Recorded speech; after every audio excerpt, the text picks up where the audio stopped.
Kemudian masyarakat juga bisa mengakses kan Bu dari informasi yang ada di internet mungkin, atau sekarang udah ada juga layanan psikologi online yang tersedia di smartphone masing-masing gitu dan mudah sekali diakses kan Bu.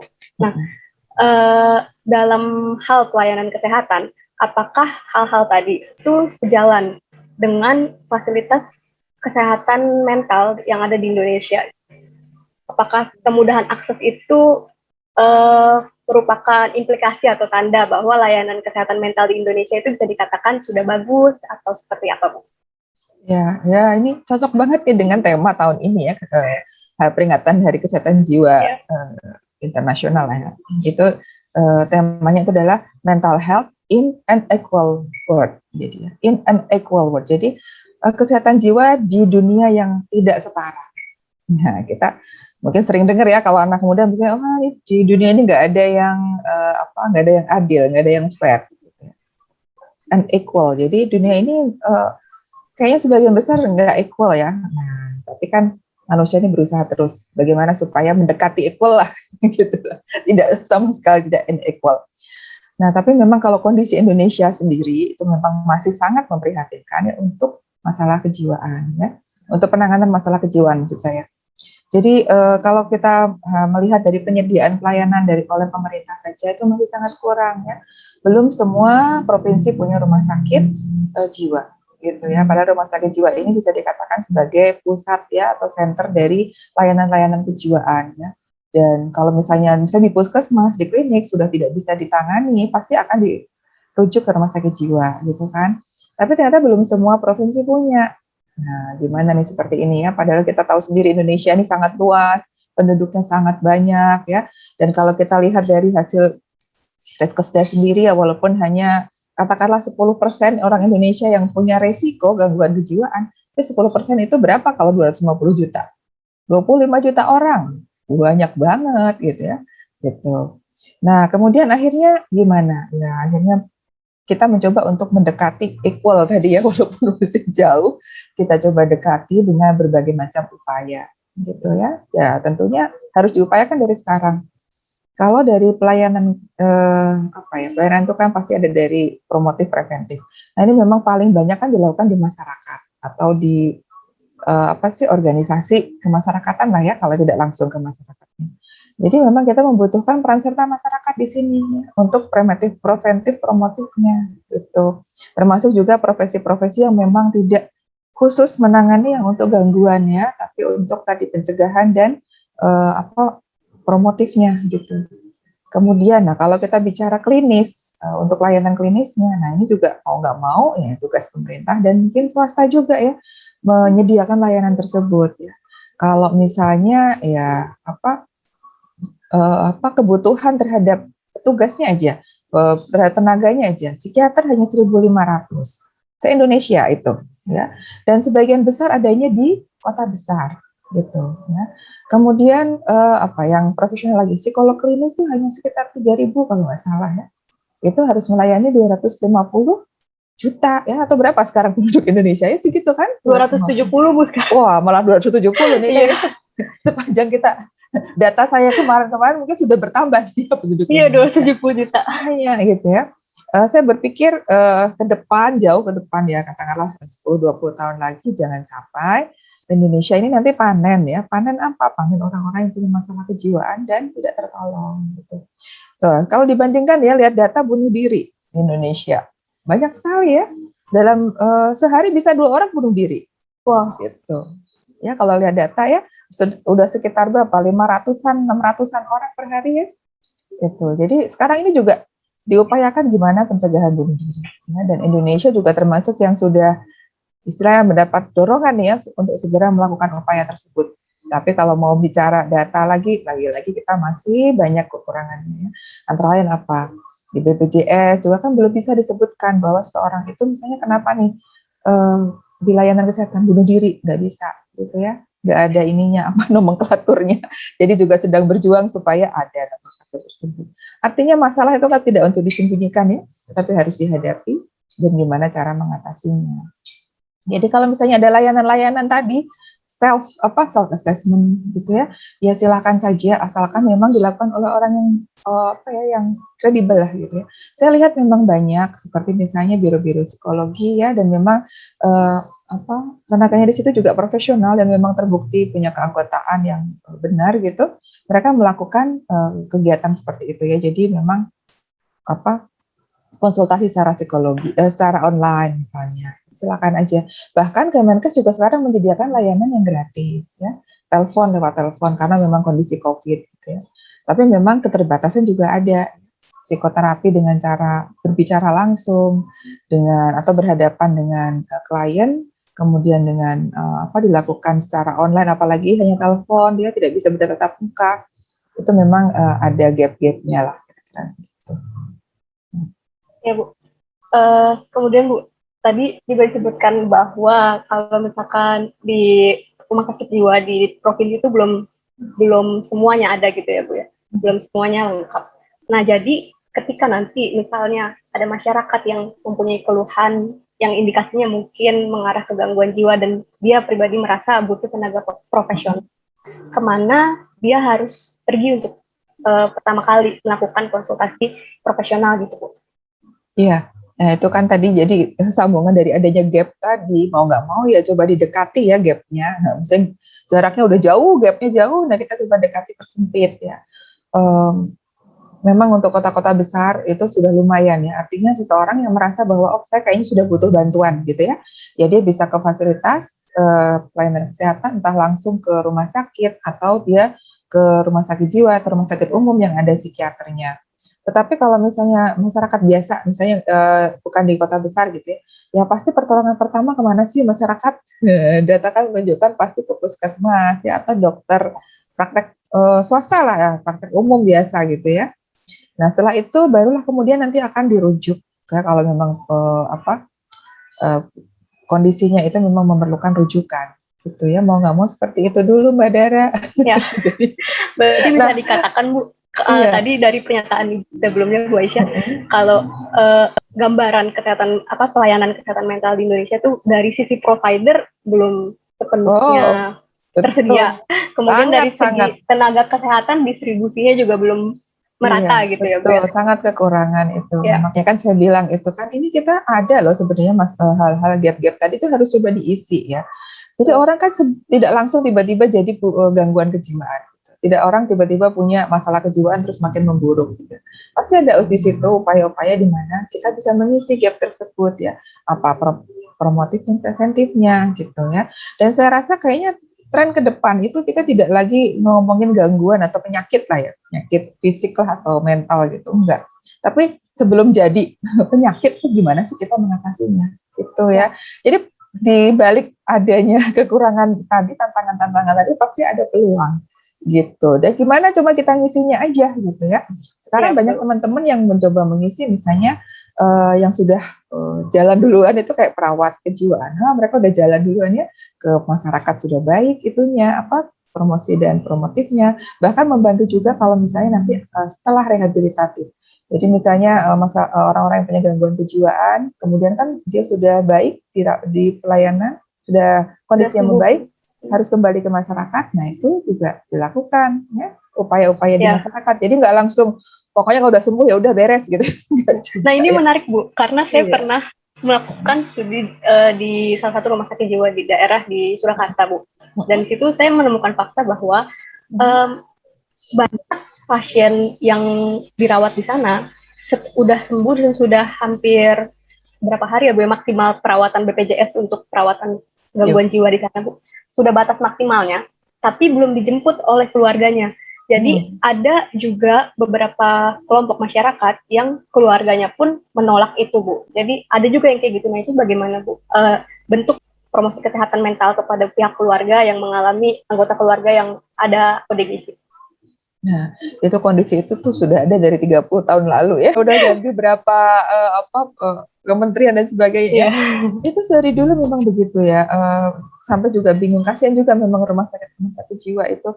Mereka harus juga menanggung pasien-pasien yang sudah sebenarnya bisa berfungsi di masyarakat tapi tidak ada keluarga yang menjemput. Ya, tidak ada yang mau datang lagi. Bahkan sudah dicari ke misalnya asal daerahnya mana, KTP-nya mana, nggak ada yang mau mengakui. Jadi gimana? Dia kan manusia juga ya. Banyak ya kalau misalnya kita ke rumah sakit jiwa itu ada aja nih, oh dia tuh sebenarnya mantan pasien sini loh Bu. Tetapi sekarang ya akhirnya bantu-bantu ya. Misalnya ya bantu bersih-bersih atau bantu apa, karena dia butuh butuh tempat kan ya. Dan ini kayaknya juga layanan untuk ini belum tersedia juga nih. Gitu, Ya, berarti gimana? pemerintah juga punya PR ya Bu buat kelompok Oh, PR-nya ini ya Bu banyak ya, yang banget. sama keluarga pun Iya, istilahnya ada betul. penolakan, akhirnya tidak ada tempat untuk pulang. Jadi Betul. harus disediakan Ya, tempat bernaung. makanya itu misalnya kayak Kementerian Sosial juga kan mau nggak mau juga harus ikut serta di sini. Nggak bisa misalnya hanya Kementerian Kesehatan saja ya. Kementerian Sosial misalnya untuk orang-orang yang itu tadi ya sudah dirawat, tidak ada lagi yang menanggung atau tidak ada tempat untuk kembali. Jadi gimana? Sementara rumah sakit kan nggak mungkin yang nanggung terus. Ya kan kapasitas tempat itu juga terbatas. Kalau ada pasien lagi gimana? Bingung Ya. lagi kan. Nah memang ini wah perlu kerja keras banget ya itu ya udah bertahun-tahun seperti itu dan tapi kita mencoba untuk tadi ya mengurangi gap-gap tadi sih itu gimana gitu ya perjalanan panjang ini Mbak Dara. Ya, balik lagi ke layanan kesehatan Bu. Setelah tadi kita bahas provider, kemudian kita bahas tentang kemerataan tenaga kesehatan. Yang saya mau tanyakan lebih lanjut adalah tentang keterjangkauan layanan untuk pasien. Apakah layanan kesehatan yang ada di Indonesia sudah cukup affordable untuk pasien gitu Bu? Apakah semua sudah bisa ditanggung oleh BPJS ataupun asuransi? Ini untuk khusus kesehatan jiwa ya? Ya. Iya. Setahu saya kalau memang dia biasanya kan pasti kalau BPJS itu melalui pelayanan tingkat pertama ya, vaskes tingkat pertama tuh atau yang disebut puskesmas atau klinik ya. Dari situ kalau memang ada rujukan ya, misalnya ke poli jiwa atau ke dokter spesialis kejiwaan ya, saya rasa ditanggung semuanya sih gitu sampai dia selesai gitu ya. Cuma memang ada permasalahan-permasalahan itu dalam pembinaannya. Misalnya setelah rawat jalan itu kan juga ada batasannya, ya kan. Obat-obatan yang diberikan juga ada batasan gitu. Nah itu kadang-kadang menyulitkan untuk pasien-pasien yang dia harus pergi jauh nih ke fasilitas kesehatan lanjutan ya, atau misalnya rumah sakit gitu ya. Kalau klinik atau puskesmas mungkin tidak terlalu jauh kan dari rumahnya. Tapi kalau rumah sakit dia harus pergi ke kota dulu. Nah itu jadi sementara obat yang diberikan kan ada batasan berapa hari cuman gitu ya. Nah kan kalau misalnya kayak transportasi, uang transport, kemudian dia ya pergi ke kota kan pasti butuh juga makan minum dan sebagainya. Nah itulah yang masih menjadi kendala ya untuk teraksesnya pelayanan kesehatan. Saya rasa kalau misalnya itu gangguan kejiwaan ya misalnya atau masalah kejiwaan itu sudah ditanggungnya oleh BPJS. Tapi masalahnya tadi ya akses. Jadi akses tidak hanya tersedianya layanan dan juga biaya ditanggung, tetapi juga kemampuan nih orang nih untuk mencapai itu gimana, gitu ya. Nah itu juga masih banyak PR juga. Solusinya belum ketemu yang apa ya istilahnya cespleng apa sih gitu ya belum ketemu. Kemudian Bu, untuk kondisi pandemi saat ini, yang kita banyak ada keterbatasan untuk bersosialisasi. Apakah pembatasan sosial itu berimplikasi pada banyaknya gangguan mental yang mungkin muncul di masa-masa pandemi ini? Oh iya itu laporannya udah banyak yang masuk ya menyatakan memang terjadi peningkatan. Tidak hanya misalnya orang yang self harm ya melukai diri sendiri karena itu tadi itu sudah masuk ke gangguan ya memang harus diterapi kalau seperti itu ya melukai diri sendiri kemudian juga ada upaya bunuh diri terus kekerasan terjadi peningkatan kekerasan pada anak ya pada pasangan misalnya itu juga bisa dianggap sebagai prediktor ya atau ya, berkontribusi terhadap nanti terjadinya masalah kejiwaan pada orang yang mendapatkan kekerasan dan juga orang-orang di sekelilingnya. Itu sudah banyak sih Mbak memang terjadi peningkatan. Ya. Nah, yang sudah dilakukan oleh petugas khususnya yang dari ahli kesehatan masyarakat Bu terhadap promosi dan pencegahan untuk kejadian gangguan jiwa di masa pandemi ini apa saja Bu? Ya, ini masih menjadi kesulitan juga ya. Artinya gini, keterbatasan kita nggak bisa bertemu. Ya paling akhirnya kemudian promosi dan prevensi itu dilakukan secara daring. Dan itu juga sudah tahu kan gapnya adalah bahwa tidak semuanya punya alat-alat untuk mendapatkan itu. Satu, ya kedua sudah ada beban sebelumnya di masa lalu memang bahwa kesehatan jiwa ini pelayanan kesehatannya memang masih sangat kurang ya. Jadi ya tersedia ada tetapi tidak bisa diakses oleh semua orang. Jadi itu juga jadi beban juga. Ya gimana ya Mbak, akhirnya yang bisa dilakukan adalah tadi ya, kalau dari Kemenkes sendiri dan juga dengan merangkul organisasi profesi, kita mengupayakan supaya tadi ada gimana sih apa yang harus dilakukan kalau misalnya kita di rumah gitu ya, terus kemudian ada perasaan gak nyaman, kemudian terjadi pertengkaran dan sebagainya, apa yang bisa kita lakukan supaya di rumah itu tetap stay positif gitu ya, tetap mengupayakan dirinya tetap sehat lah jiwanya gitu. Itu tadi kita makanya membuat suatu buku pedoman, walaupun itu memang belum juga semuanya terakses oleh masyarakat luas ya. Tetapi itu bisa di pelayanan kesehatan. Memang bingung juga gitu ya kalau ngomong sebagai ahli sebagai kesehatan masyarakat gitu ya. Aduh, kita mau mulai dari mana dulu ya? Telur dulu atau ayam dulu nih? Mau mau ngasih ke pelayanan kesehatannya dulu, bisa puskesmas juga pada bingung. Ini gimana nih? Pasien makin banyak, keluhan banyak ya. Terus ada ketakutan dan kekhawatiran tertular COVID juga gitu ya. Ya. Belum lagi memang sebelumnya memang sudah ada kekurangan ya, istilahnya gap-gap tadi itu. Jadi ya kalau dibilang sekarang memprihatinkan ya memang masih kondisinya stagnan ya. Kalau dibilang dari data aja kelihatannya 2013, Riskesdas 2013 sampai 2018 itu hampir sama lah ya. Orang-orang yang punya masalah kejiwaan ya segitu-gitu. Tetap nggak ada penurunan istilahnya atau belum ada upaya gitu ya. Nah sekarang ini memang sedang baru akan nih ya.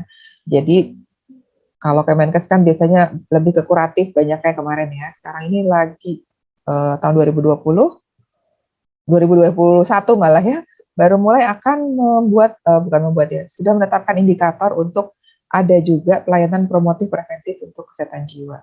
Itu baru 2021 ya. Jadi berarti ini bisa nih SOP ya Bu ya, standar untuk melakukan kegiatan promosi dan preventif. Iya, betul. Jadi itu nanti akan dilihat upaya itu ya. Berapa banyak sih yang sudah dideteksi dini misalnya. Nah, deteksi dini ini kan kita sudah tahu dari penelitiannya bahwa memang ada kelompok-kelompok masyarakat yang memang lebih berisiko ya. Saya katakan lebih berisiko bukan berarti selalu ya, lebih berisiko untuk terkena masalah kejiwaan. Ya, antara lain wanita. Nah, wanita ini memang lebih banyak loh, secara statistik juga jauh lebih banyak yang menderita masalah kejiwaan. Kemudian misalnya remaja ya. Jadi bunuh diri juga terjadi banyak pada remaja dan dewasa muda. Gitu, itu data bicara. Jadi ya kita memang akhirnya deteksi dini menyasar ke sana dulu gitu ya. Misalnya pada anak-anak yang baru masuk SMA dan juga nah ini kemarin dari SMA sudah tapi perguruan tinggi belum ya. Padahal penting juga misalnya usia 18-19 tahun itu juga termasuk yang rentan punya masalah-masalah kejiwaan ya. Gitu. Jadi memang ada yang berisiko, ada kelompok-kelompok yang lebih berisiko dibanding kelompok yang lain. Ya. Orang-orang yang punya penyakit-penyakit kronis itu juga termasuk yang berisiko untuk terkena masalah dan nanti bisa lanjut ke gangguan kejiwaan. Kemudian lansia, pada lansia lanjut usia, kemudian juga pada kelompok keluarga prasejahtera yang kalau zaman dulu disebutnya golongan miskin ya, itu memang juga berisiko untuk lebih berisiko untuk terkena masalah kejiwaan dan kalau nggak ditangani bisa lanjut ke gangguan kejiwaan. Terus ngapain sih kita mesti repot-repot gitu ya ngurusin yang begini misalnya gitu. Ya soalnya ini kalau misalnya nggak diurusin, nanti takutnya panen. Panen orang yang punya masalah kejiwaan itu kan lebih susah lagi ya. Kita merasa orang Indonesia nih semuanya religius, nggak mungkin punya masalah kejiwaan. Pasti nanti percaya pada takdir dan sebagainya. Ya kalau seperti itu, ya gimana nantinya ya? Banyak yang punya masalah kejiwaan, kita punya gap yang begitu besar tadi, tidak ada upaya. Begitu nanti misalnya semuanya punya masalah, gimana menanganinya ya nggak siap gitu. Jadi harus mulai dari sekarang nih kita perbaiki ya. Ya alhamdulillah tadi untuk upaya preventif promotif itu sudah mulai ada indikatornya. Jadi di situ setiap upaya, setiap gerakan lah istilahnya entah oleh masyarakat ataupun oleh pemerintah misalnya untuk melakukan upaya preventif promotif itu tercatat gitu ya. Artinya itu dinilai gitu. Kalau zaman dulu kan nggak dinilai, artinya mau penyuluhan berapa banyak juga nggak ada yang appreciate istilahnya gitu ya. Iya, memang akhirnya nanti ada semacam deteksi dini. Ya, jadi memberikan satu kuesioner, tapi diiringi juga dengan upaya preventif promotif. Jadi kalau misalnya ternyata terdeteksi kita sudah scan ya, misalnya sudah dideteksi, oh kayaknya saya beresiko nih gitu ya. Upayanya apa sih gitu ya? Misalnya memanage stresnya gitu ya. Kalau misalnya pada anak itu juga ada, berarti orang tuanya kan yang harus lebih berperan di sini, dan tugas kesehatan juga bisa memberikan apa yang harus diberikan orang tua ke anak. Yang misalnya tumbuh kembangnya mungkin masih kurang baik gitu ya. Jadi ya itu juga baru awal sih, moga-moga gitu ya. Itu deteksi dini itu bisa diakses sama masyarakat langsung ke Paskes atau harus menunggu program dari Ikatan Profesi Kesehatan Masyarakat Kesehatan Mental itu, Bu? Kayaknya sosialisasinya sudah berlangsung, dan saya rasa kemarin juga waktu 2 minggu lalu mungkinnya ada peringatan, menjelang peringatan Hari Kesehatan Jiwa Sedunia itu dari Kemenkes juga ada. Dia meluncurkan aplikasi Sehat Jiwa ya. Cuman saya belum cek nih yang terakhir. Ya, yang terakhir apakah sudah jalan apa belum nih aplikasinya gitu. Kalau nggak salah sih sudah ada itunya, betanya dari tahun lalu, tapi belum lancar gitu kalau menurut saya gitu. Ada beberapa aplikasi oleh pemerintah juga ya, tapi belum firm banget lah, belum ini banget ya. Itu justru misalnya yang sudah jalan dan sudah cukup banyak yang merespon itu adalah dari layanan lewat telepon ya, telekonseling. Itu ada di situ nanti disaring juga di situ, ada deteksi dininya.